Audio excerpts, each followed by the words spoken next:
2025년 1월 27일 월요일 아침 묵상 하나님께 드리겠습니다. 찬송가 421장입니다.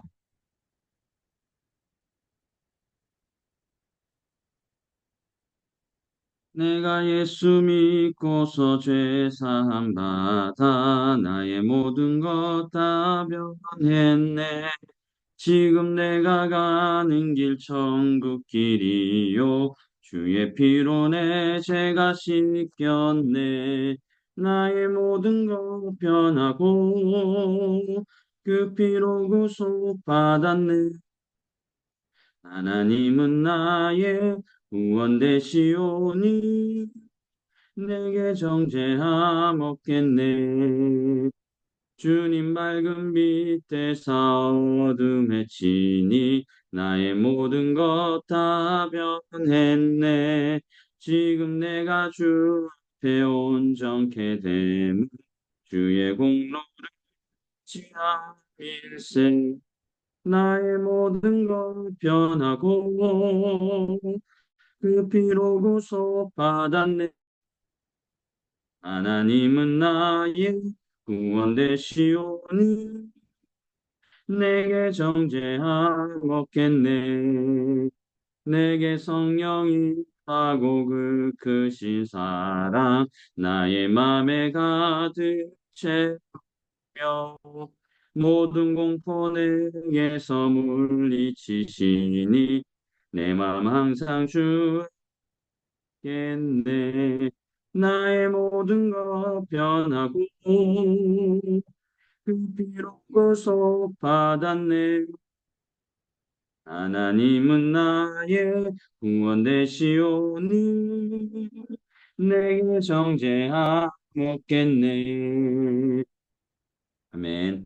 이 아침에 우리에게 주신 하나님의 말씀은 요한복음 7장 53절에서 8장 11절입니다.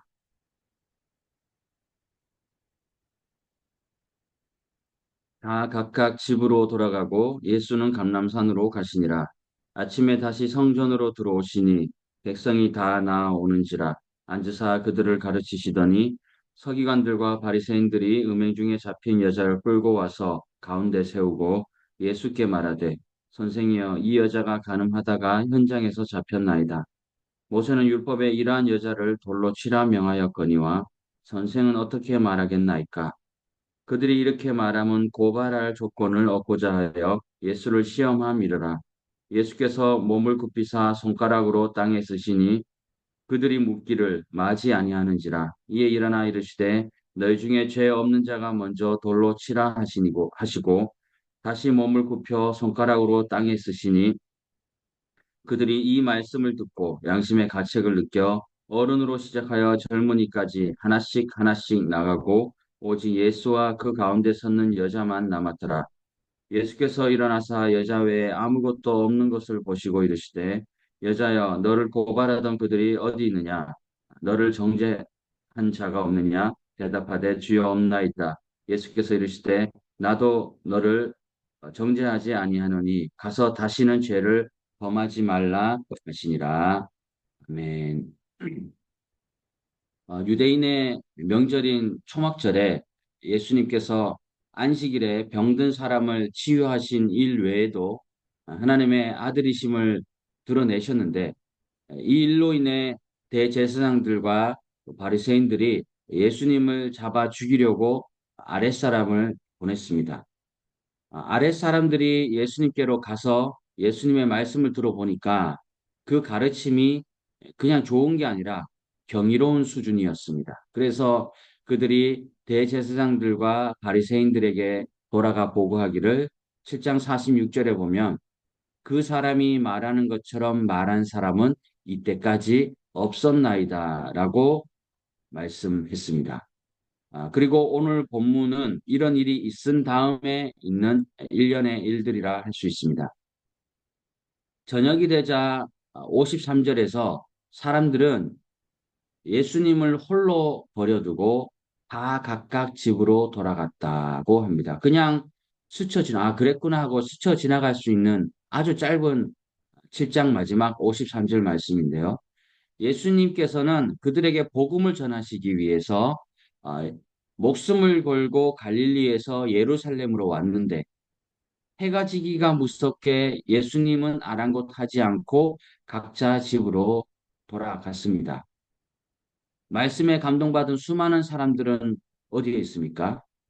초막절이면 다른 날에 비해서 날씨가 많이 차가울 텐데 그 누구도 예수님을 생각하지 않았습니다. 참 이기적인 모습들이에요. 그들은 예수님의 말씀을 머리로만 이해하고 감동받았지 마음으로 받아들이지는 못했던 것입니다.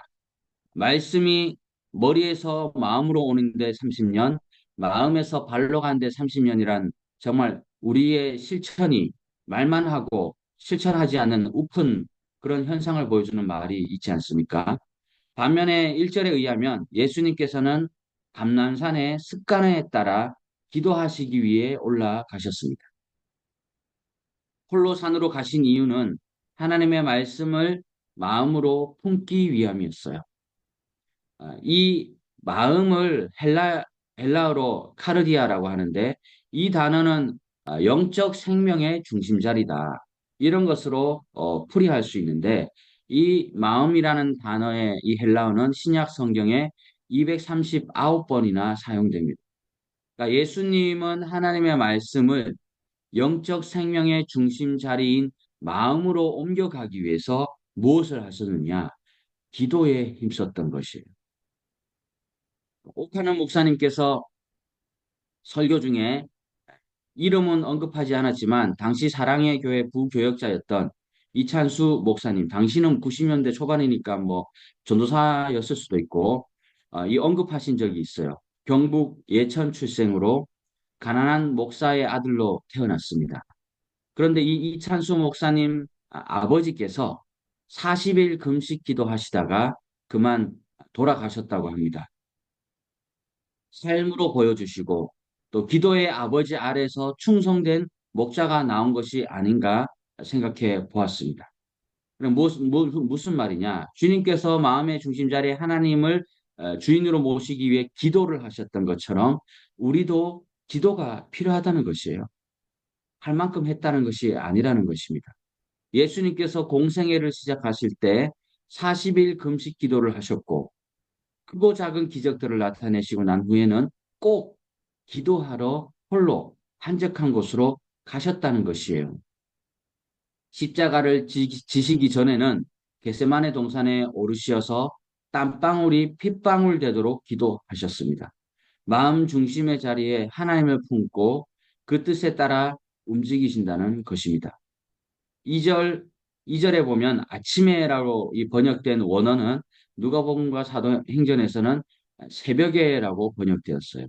그러니까 미명에 이른 아침에 다시 성전으로 주님께서는 가셨습니다. 기도하고 먼저 한 행동, 성전으로 가셨다. 백성 역시 기다렸다는 듯이 예수님께로 모여들었어요. 참 이것도 대단한 일이죠. 백성들도 약속하지도 않았는데 아침 일찍 오셨다는 것이요. 자연스럽게 주님께서는 가르침이 시작이 되었습니다. 이때 바리새인들의 방해가 시작되었어요. 3절에 바리새인들이 음행 중에 잡힌 여자를 끌고 와서 가운데에 세운 것입니다. 율법에 정통하다고 자부하는 이 바리새인들이 예수님의 율법 능력을 시험하고자 율법을 어긴 여자, 음행 중에 잡힌 여자를 예수님께로 데리고 갔습니다. 예수님의 율법을 잘못 해석하도록 유도해서 예수님을 붙잡기 원했던 것이요. 마치 솔로몬이 왕이 된 것을 반대하는 반대 세력 쪽에서 이 아이 죽은 한 아이가 죽은 두 여인을 데리고 온 것처럼 그런 시험을 하는 것을 연상을 시킵니다. 사절에서 바리새인들이 예수님께 선생이여라고 불렀습니다. 이는 선생은 반드시 질문자에게 대답해 줄 의무가 있음을 강조하기 위해서 위기로 몰아넣을 생각으로 선생이여라고 부른 거예요. 그들이 말했습니다. 이 여자가 가늠하다가 현장에서 잡혔나이다. 자, 간음을 했다는 것은 남편이 있거나 약혼을 했다는 뜻이에요. 바리새인들이 5절에서 계속 말을 이어갔습니다. 모세는 율법에 이러한 여자를 돌로 치라 명하였거니와 선생은 어떻게 말하겠나이까? 라면서 신명기 22장 13절 이하의 말씀을 언급합니다. 그러니까 율법에 있는 거예요. 창출 내민신에 있는 것이에요. 이것을 들이내민 것입니다.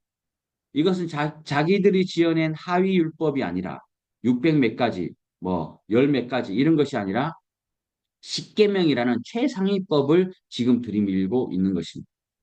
다시 한번 짚기 위해 말씀드리면 가늠한 여인을 율법에 따라 돌로 치라고 말씀하신다면 그동안 가르치셨던 사랑의 정신에 위배될 것이고 반대로 돌로 치라고 말씀하신다면 율법을 어기게 치지 말라고 말씀하시면 율법을 어기게 되는 그런 것이죠. 그러니까 바리새인들의 의도를 6절에서 고발할 조건을 얻고자 예수님을 시험했다고 분명하게 기록하고 있습니다. 바리새인들은 자신들의 입지가 좁아진 것에 대한 불만으로 어떤 식으로든지 예수님을 깎아내리려고 하고 있습니다. 예수님께서는 질문에 즉답하지 않으시고 몸을 굽혀 땅에 무언가 쓰셨다는 것입니다. 학자들은 무엇을 쓰셨는지 막 네 가지로 분류하고 이것을 썼다, 저것을 썼다, 십계명을 썼다 막 연구하기도 했는데요. 여기에서 자칫 놓칠 수 있는 점은 무엇을 쓰셨나가 아니라 성경 기록 안 하잖아요. 기록 안 한 걸 왜 연구하고 앉아 있습니까? 무엇을 쓰셨나가 중요한 것이 아니라 왜 이렇게 쓰신 행동을 하셨느냐가 더 중요하다는 것이에요. 이것을 시간의 공백, 뭔가 시간을 바로 말씀하지 않고 생각할 시간을 준다. 시간의 공백이에요. 모든 사람들이 초집중한 상황에 잠시의 틈, 침묵, 이것을 하시는 것이에요. 이에 따라서 모인 자들도 저마다 혼자만의 시간을 가지게 됩니다. 그러면서 군중들은 이 시간의 공백에 생각이라는 것을 하기 시작합니다. 여인을 다시금 봅니다. 그리고 예수님의 대답에 대한 결과가 어떻게 나올지에 대하여 더욱 궁금하게 여기게 되었습니다. 그러나 이때까지는 어떤 사람들의 생각의 변화가 크지 않았어요. 이 사건은 여전히 구경꾼인 자신들과 상관없는 그런 이야기, 재밌는 이야기, 팔짱 끼면서 보는 이야기, 그런 이야기 정도의 수준이었습니다. 그런데 시간이 지속되니까 7절에서 그들이 묻기를 마지 아니하는지라라고 합니다. 자, 무엇이냐? 이것은 간단해요. 빨리 답하라고 재촉한 것이에요. 계속 답하라고. 지금 뭐 하고 있냐고 계속 얘기한 거. 마다하지 않았다. 예수님께서는 너희 중에 죄 없는 자가 먼저 돌로 치라고 하십니다. 이 사랑이죠.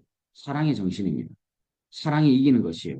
여기에서 죄 없는 자의 원어의 뜻은요, 행위뿐만 아니라 마음과 동기에 있어서도 저 인간을 시기하거나 질투하는 거예요. 겉으로는 웃으면서 속으로는 막 시기하는 거예요. 마음과 동기에 있어서도 죄를 품고 있지 않는 상태를 의미합니다. 이 말씀을 하시고 8절에 예수님은 다시 땅에 무언가를 쓰시기 시작하셨어요.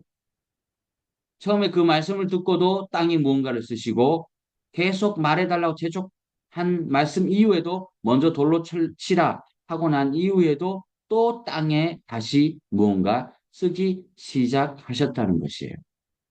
사람들은 이제 땅만 쳐다보고 있지 않았어요. 이 사건을 객관적인 시각으로 멀리서 보는 구경꾼이 아니라 사건에 이제 참여하는 자가 되었습니다. 팔짱을 풀었어요, 이제. 마음의 팔짱과 진짜 팔짱을 푼 것이죠. 예수님이 땅에 무언가를 쓰고 있었지만 그것을 쳐다보는 이는 없었어요. 눈은 땅으로 향해 있었을지는 몰라도 마음은 자기의 삶을 직시하고 있었습니다. 직면하는 것이에요. 시간의 공백이 흐른 뒤에 여기 두 부류로 나누게 됩니다. 의인으로 나왔던 군중들과 죄인으로 나왔던 여인으로 나누어지게 되는데요. 의인처럼 당당했으나 자기의 삶을 직시하고 난 뒤에는 양심의 가책을 느끼고 예수님을 떠나간 군중들의 모습을 볼 수 있었어요. 그러나 처음부터 죄인으로 예수님께 나온 여인은 예수님 앞에 남아 있습니다. 우리의 삶에도요, 이 시간의 공백이 필요합니다. 이 시간의 공백을 많이 가질 수 있어요.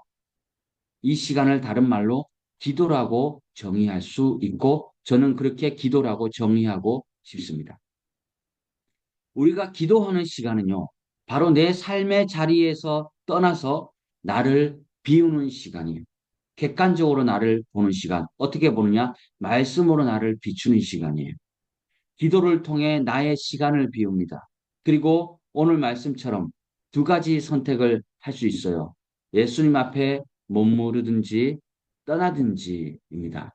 어제도 교회 예배 마치고 또 늘 하듯이 운동 가고 또 사우나에서 눈을 감으면서 또 말씀을 묵상하면서 또 이런 시간을 가지기도 했습니다.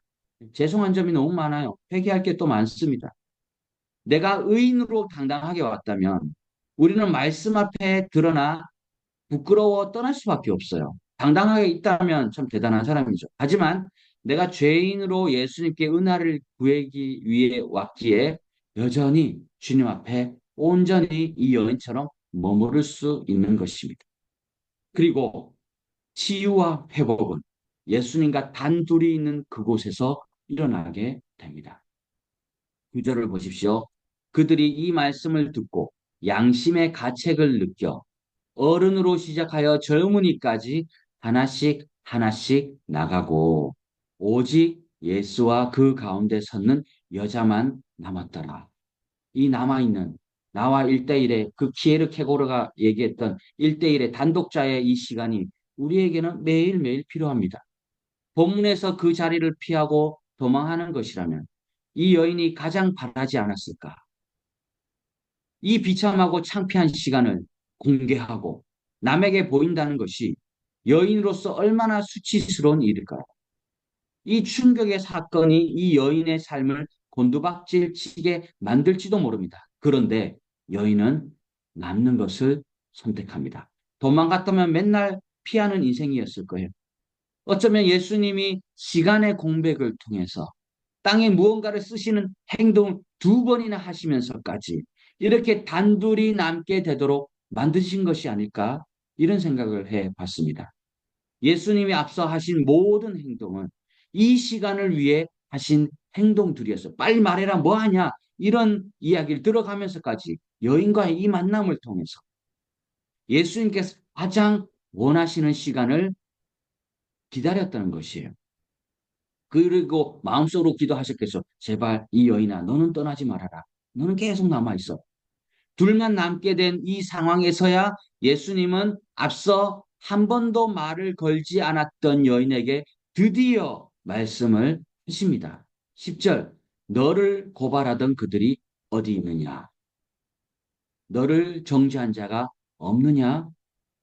예수님과 홀로 대면한 이 시간에 그 여인은 주님의 음성을 듣는 것입니다. 육성을 들었어요. 그러자 여인이 대답합니다. 11절 뭐라고 합니까? 없나이다. 예수님께서는 여인에게 그냥 집으로 돌아가라고 말씀하지 않으시고 나도 너를 정죄하지 아니한다라고 말씀하셨어요. 없나이다 하고 집에 갔다면은 계속 뭔가 꺼림칙한 게 있을 수 있는데 주님께서 정죄하지 않는다. 이어서 하신 주님의 말씀에 다시 또 주목을 해야 합니다. 정죄하지 않는다. 가서 다시는 죄를 범하지 말라. 예수님께서는 이 여인의 죄를 정죄하지 않으셨지만 여인이 무죄하다고 말씀하시지도 않았습니다. 여인이 죄를 지었으나 정죄하지 않고 용서를 해 주었지만 앞으로 다시는 죄를 범하지 말라고 말씀하셨습니다. 여인은 예수님의 사랑과 용서로 살아서 집으로 돌아갔습니다. 여인이 이후의 삶을 어떻게 살았겠습니까? 그때부터 새 생명을 얻은 사람, 죄 사함을 받은 사람으로서 살아갔을 것이에요. 우리 모두는 기도하고 있습니까? 무엇보다 먼저 기도하는 시간을 확보해야 합니다.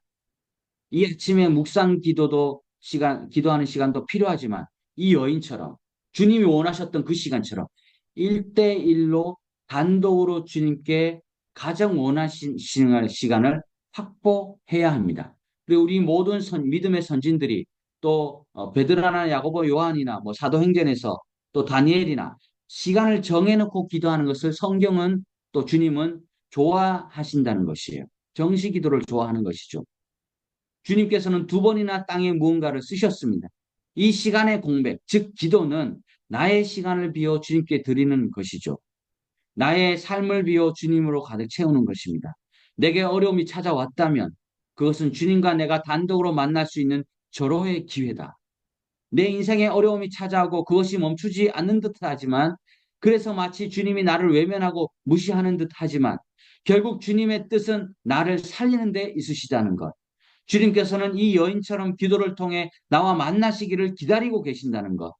내가 모든 세상에 썩어질 것을 의지했던 그 마음의 끈이 떨어져 나가고 주님만 의지하고 주님의 음성에만 반응할 수 있도록 준비되었을 때까지 주님은 기다려 주시는 것입니다.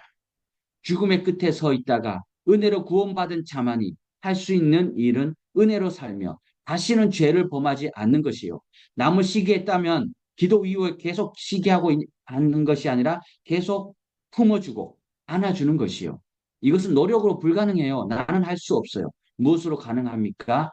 서두에 말씀드렸지만 마음이라는 헬라어 카르디아는 영적 생명의 중심자리라는 뜻을 가지고 있어요.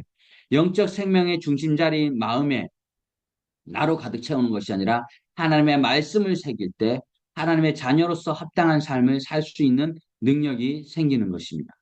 그러므로 오늘 본문은 가능과 정죄의 문제라기보다는 마음속에 하나님의 말씀을 진심으로 받아들였느냐의 문제로 볼 수 있습니다.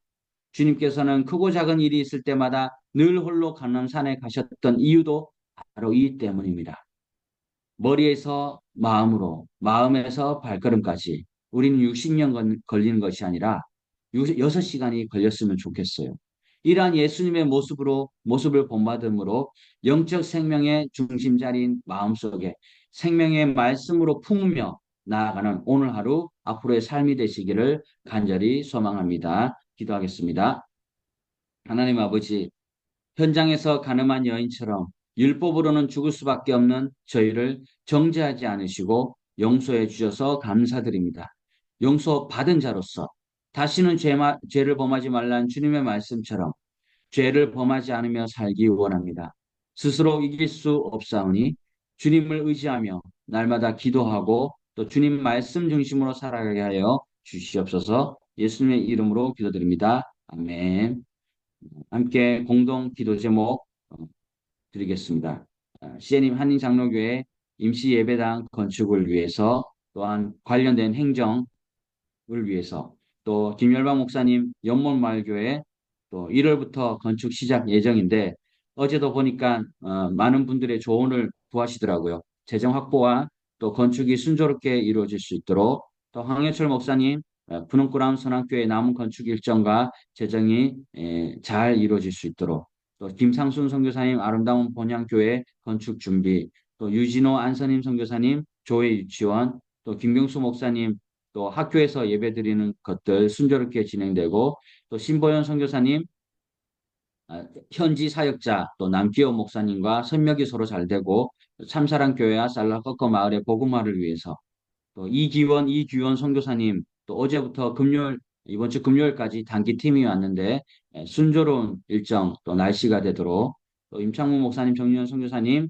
안식년과 또 심과 이기 사역을 잘 준비하실 수 있도록 사빈 선생님 신학교 학업 또 적응을 잘 하고 있는데 더 성령 충만한 또 사역자가 될 수 있도록 리오 박연 선생님 부부 참 귀한데요. 또 우리 혼인 신고가 잘 되고 앞으로의 진로도 주님께서 시온의 대로를 열어 주실 수 있도록 또 싱글 선교사님들의 믿음의 가정과 또 사역의 방향을 위해 기도하는 이인서 목사님과 또 저를 위해서 인도하심을 위해서 또 선교사님들의 건강과 가정과 또 자녀들이 잘 자라고 또 사역지가 아름답게 세워지고 무엇보다 건강하고 바른 선교를 감당하실 수 있도록 또 매달 선교 헌금이 하나님의 공급하심으로 잘 채워질 수 있도록 아울러 어, 지금은 설 명절 기간인데요. 가족 친지들과 우리는 비록 갈 수 없지만 전화라도 하면서 또 좋은 안부의 소식들 오가는 귀한 시간이 될 수 있도록 또 한국교회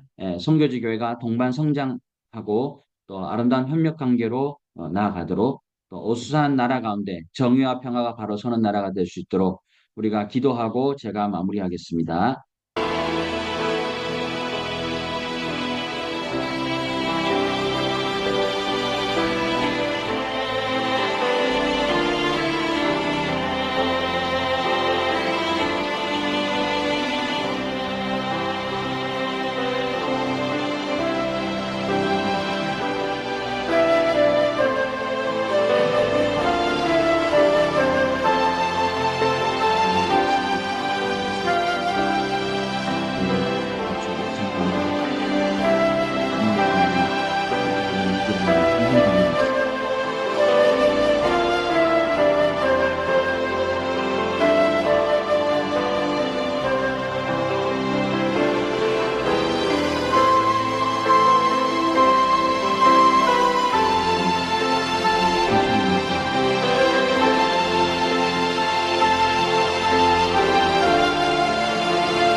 기도하겠습니다.